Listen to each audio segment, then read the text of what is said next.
Уважаемая, отказать согласно статьям, не выявлено нарушений. Конечно, я уважаемая. Только кто уважает мое мнение? Они нарушений не выявили. Да здесь все нарушение. Как я не понимаю, как можно было так назвать? Как? Я больше не могу так жить.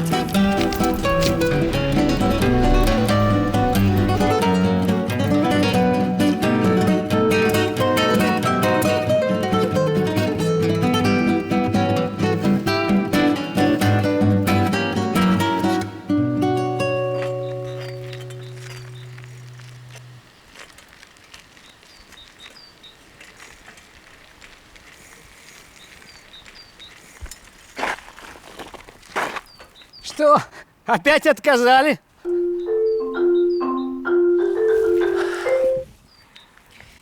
Ничего не отказали. Что вы знаете? Да я по тебе вижу, отказали. Ты просто название не те им предлагаешь. А они сами не знают, как назвать.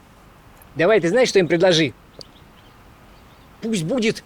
Сейчас, подъямная. Раньше яма огромная посреди улицы была.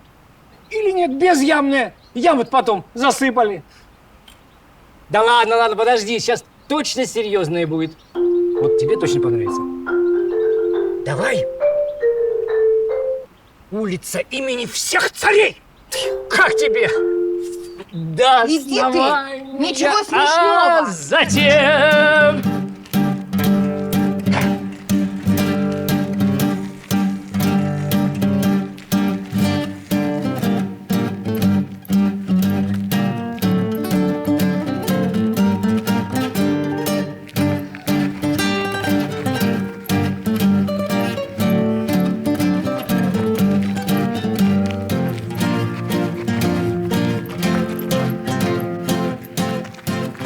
Советский.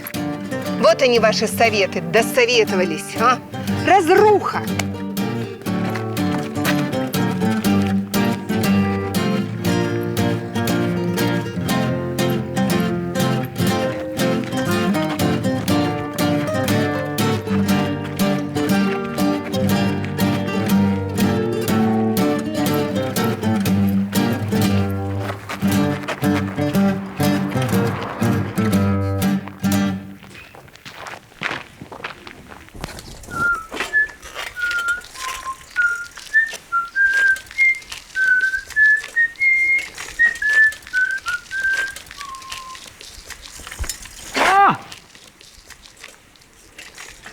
Химчистки забрал, к празднику чтоб.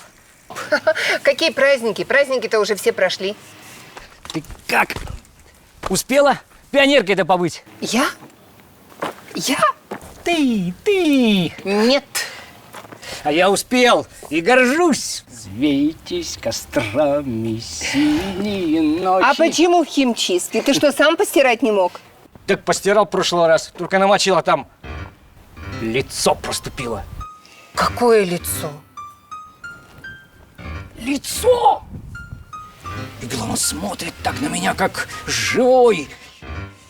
И такой молодой. Да ну тебя! До основания, а затем настроение 1 май.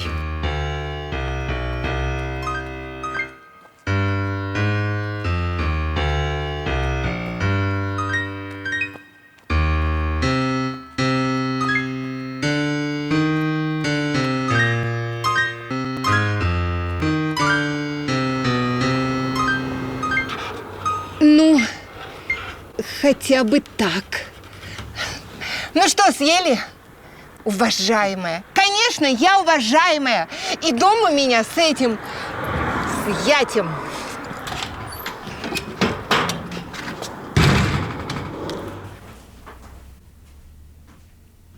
Мам, отказали? Они еще пожалеют. Сынок, ну что, мать у тебя устарела? Мать совсем ничего не понимает, да? Мать же музейный работник. А музеи сейчас никому не нужны. Мам, ну не нервничай. Сынок, ну ты же у меня современный. Ну ты мне скажи, что мне делать? Ну что, ну куда мне писать? Я же уже везде писала, жаловалась, везде. Ну, губернатору ты еще не писала. О, точно. Губернатору. А про здание написать? Он же не знает, что его у нас отбирают, что его сносить собираются. А ведь в этом здании еще купцы Савушкины жили. Пиши, пиши. И про переименование писать, и про снос? Конечно. Второй не видела? Там.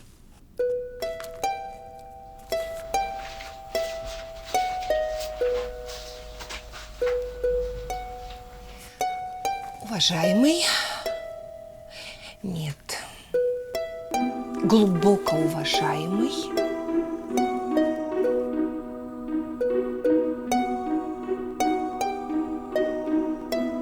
Господин губернатор.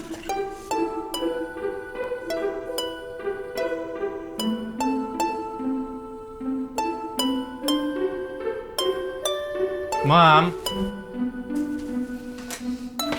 Мам, картошки купить? Картошки? Ну, после тренировки. Конечно, конечно, сынок, купи. Все, хорошо, я пошел. Ага. Иди, сынок, иди. Не знаю, что писать.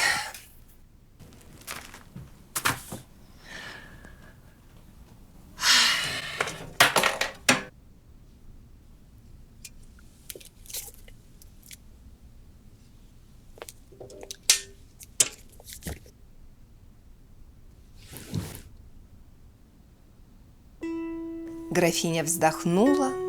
Ах, как я счастлива. Надо выбрать платье, ведь на сегодняшнем балу будет сам государь-император. Я чувствую, как много изменит сегодняшний вечер. С Красной армией пойду я походом. С Красной армией пойду я походом. Смертный бой я поведу с барским сбродом. Крепи у мира на горле пролетариата пальцы.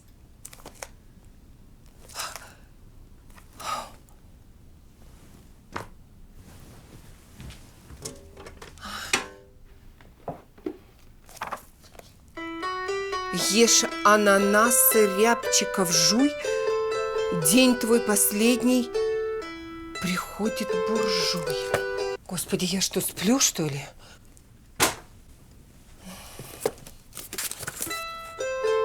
И дымом пламенной авроры взошла железная заря. Дима! Димочка! Он же ушел.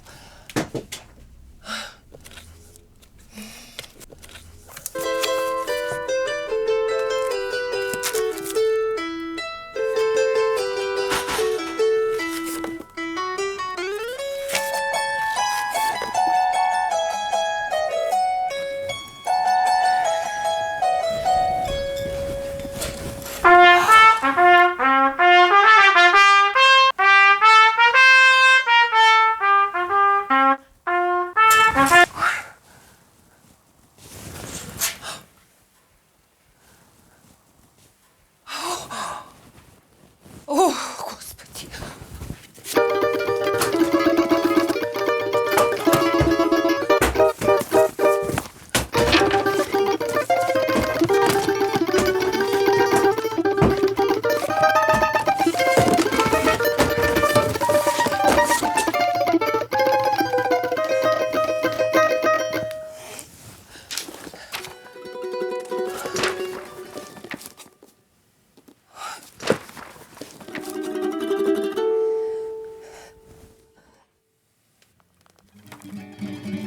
О, Господи! До основания.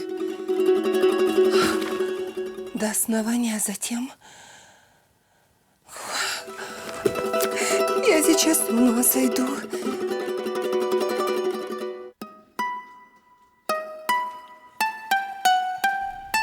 Ужас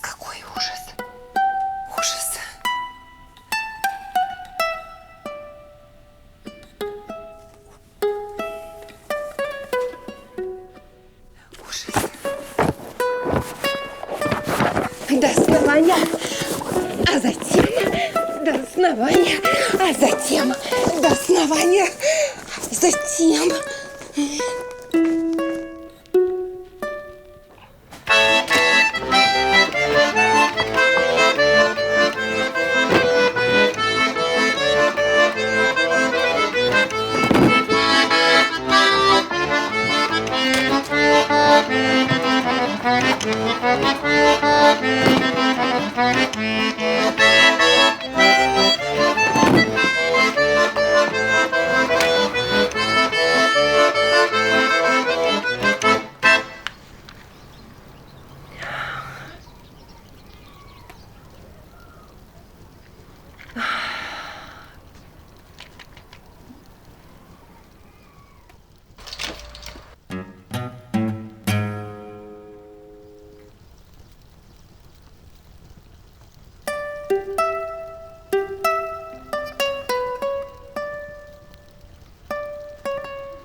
Вы кто?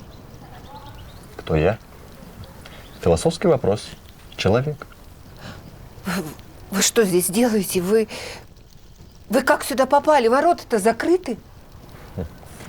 Переступив границу зрелых лет, я в темный лес забрел и заблудился, и понял, что назад дороги нет.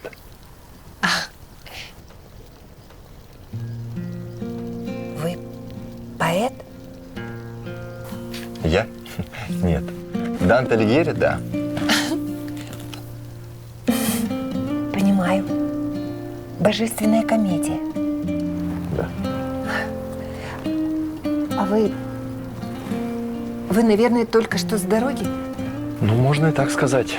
Я действительно давно не был в вашем городе. Хотя он не сильно изменился. Площадь, торговые ряды, Савушкины палаты. Вы имеете в виду дом купца Савушкина? Да. Сейчас там музей истории города. И я там работаю. Давно там музей? Ой, да еще в 61-м году здание передали. А до этого вы даже представить не можете. Ужас какой! В этих интерьерах было отделение наркомсовхозов. Представляете? Голландская живопись, антикварная мебель. И кто на ней сидел? Рвань какая-то. Нарком зерно, животно, совхоз. Только большевики могли такое сделать. Страну надо было кормить как-то. Порфирий Иванович Савушкин. Он собрал такую коллекцию итальянского фарфора, резной мебели и стика.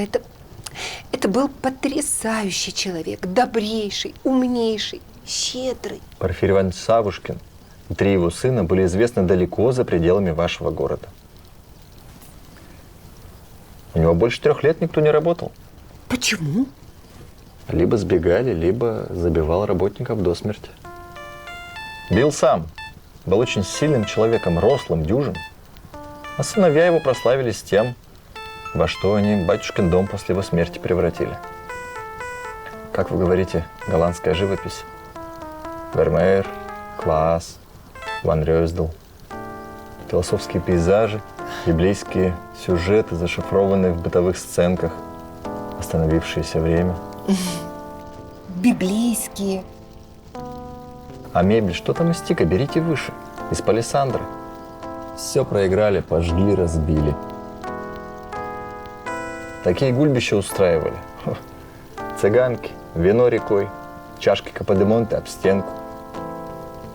Как-то беккеровские настенные часы выкинули в окно. Зачем? Гуляли. Дети потом колесики собирали рассыпавшиеся. А женщины сережки из них себе делали. А сколько девушек доверчивых кануло в этом доме. Марфа.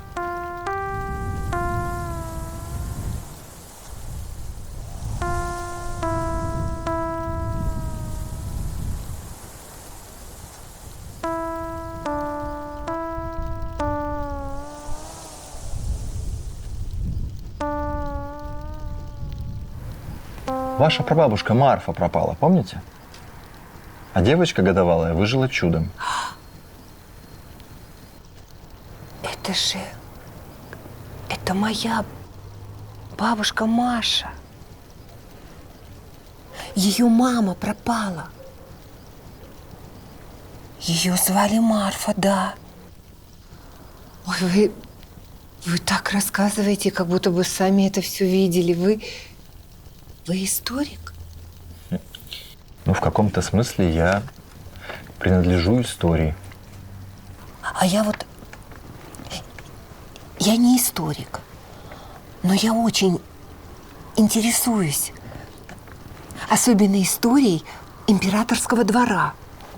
Дворцы, балы, офицеры, французская речь. Ой, я обожаю французский. Mon ami, je vous appelle. Qu'est-ce que c'est? Il y a beaucoup de прапорщик en lui, et on peut de Pierre le Grand. О, красота! Красота! Le Grand. Музыка. Так забавно. В дневнике у Пушкина Николай Павлович, правда? А что он там сказал-то? Я не поняла как-то. В нем много от прапорщика и немного от Петра Первого. Николай Павлович, прапорщик? Ну, это он слишком. Да при нем не было смертной казни. Да, сквозь строй шпицрутенов проводили вместо этого. Ну вот. Человек, разодранный до мяса, мучительной смертью 2-3 дня умирал. Не надо, пожалуйста, ну не надо. Ой, ну не надо такое говорить. Ну что вы, это...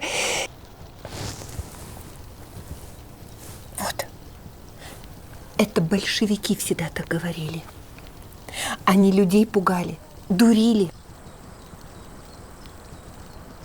Толстой не был большевиком. Толстого от церкви отлучили.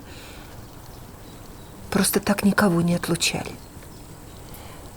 Понимаете, если кого-то ссылали, они хорошо в ссылке жили. Иностранные языки учили. И вообще, они же бунтовщики. Они против царя были. А царь, император, царь всея Руси, он все знал. Он о всех заботился. Так хорошо жилось всем, спокойно, если бы не путч. Путч? Террористы в 17-м году царя свергли, все взорвали, крестьян подговорили. Те стали все громить, лошадям глаза выкалывали. Понимаете, такой кошмар творился. Ну вы же историк, вы же знаете. А потом что началось? Резня. Я всегда против. Был против насилия и кровавых мер. Я тоже. Но иногда по-другому действовать было нельзя. Я останавливал людей как мог. Меня часто обвиняли в нерешительности, в мягкости. Я вижу, вы очень интеллигентный человек. Таких после революции не осталось. Да и сейчас таких нет. Всех большевики поубивали, зарезали, в крови утопили всех. Кто-то уехал. Лучшие. Экс нихелю нихель фит. И, соответственно, нихель фит нихель. Да, латынь. Я понимаю. Нигиль. Ничто не приходит из ничего и не уходит в ничто. Все имеет свои истоки, свои пределы, свое продолжение, даже если мы через много лет не узнаем его. Все было не совсем так. Все было совсем не так. Это было неизбежностью. Так больше продолжаться не могло. Вот представьте, мальчик лет 17, умный, хороший, вот как ваш сын. Родился в очень бедной семье. Почему в бедной? Ну, не такой бедный. Корова была. Да. Что ему делать? Работать по 16 часов в день. И он работает за копейки. Тяжело, изнурительно. Таскает шпалы, бревна. Стоит по колено в ледяной воде, оборванный, полуголодный. Димочка мой. А потом он идет в кабак, чтобы забыться, пьет дешевую водку. После этого возвращается в барак, где ложится на огромные нары вместе с 20-30 такими же бедолагами. Спит в смраде. У него болит спина, руки, ноги. Оборванный, полуголодный.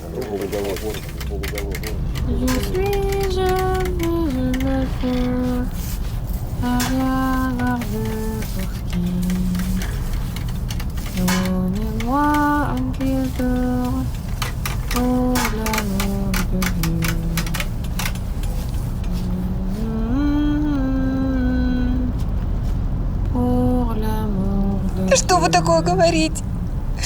Ну что вы такое говорите? Димочка мой, ну почему? Он же у меня в университете учится. Вы тоже умеете читать? Что? Вы умеете читать? Читать? Я? Да. Ну, конечно. 3 класса церковно-приходской школы? Я пединститут закончила. Мы бы и до революции. Ну, знаете, кто так жил, тот лучшего и не заслуживает. Потому что они сами не хотели учиться, понимаете? Они не хотели познавать высокие науки. Они просто не хотели развиваться, приобщаться к высокой культуре. И тем более его величество, то есть их величество, Александр Николаевич и Николай Александрович, они же строили и школы, и больницы для простых людей. Любите Чехова? Помните дом с мезонином? Ну, конечно. Мисюсь, где ты? Там повыше еще было. Мужицкая грамотность и книжки с жалкими наставлениями, прибаутками, и медицинские пункты не могут уменьшить ни невежества, ни смертности, так же, как свет из ваших окон не может осветить этого громадного сада. Это точно Чехов? Я Чехова люблю. Он не был с большевиками. И он очень хороший доктор был. Мужиков лечил. И дворянство у них было куплено. Верите Чехову? Ну, да.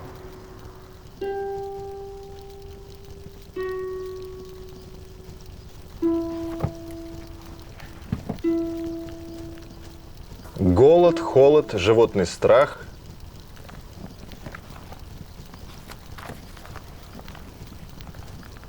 Миллионы людей живут хуже животных.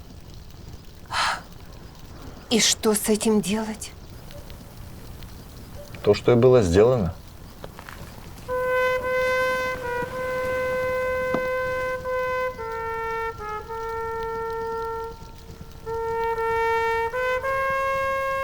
Выходит, зря?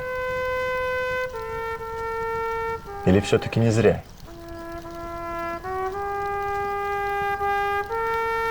И птица, научившаяся летать, всегда стремится к небу?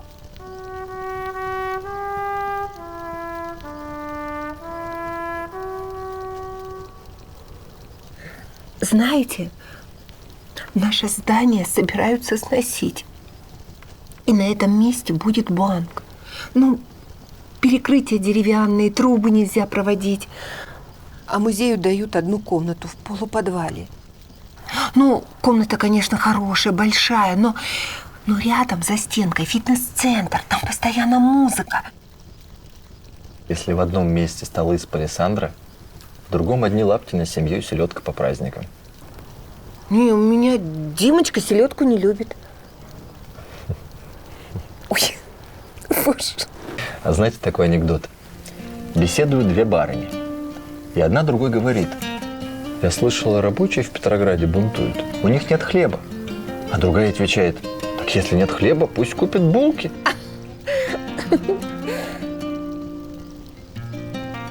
Я знаю, куда мы с вами пойдем. Наш храм сейчас отреставрировали. Там такие своды, такой алтарь сделали. Все так сверкает, блестит. Душа радуется. Вы обязательно должны посмотреть.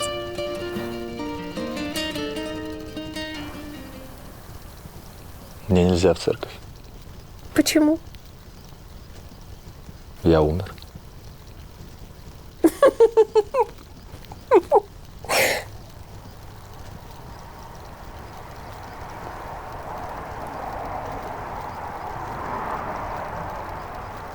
Как умерли? Я тот самый ваш переулок назвал. Да. Кстати, эта буква называется Неять.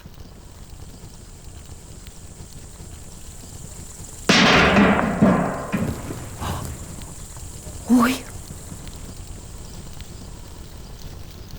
Ой.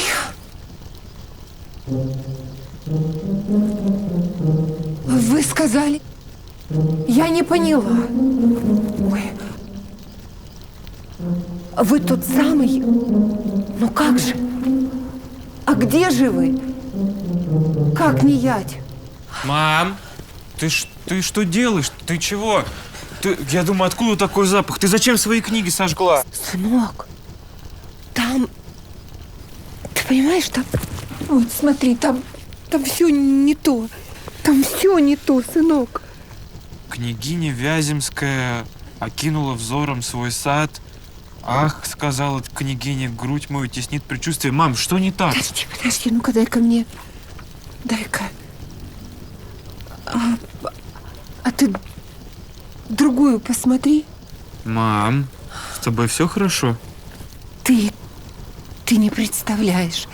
Ты не представляешь, кто здесь сейчас был. Мам, хорошо себя чувствуешь? Сынок, посмотри, что там в огне.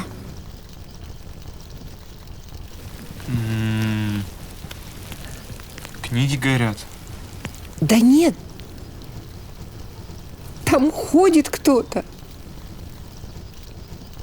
Мам, может тебе чаю налить?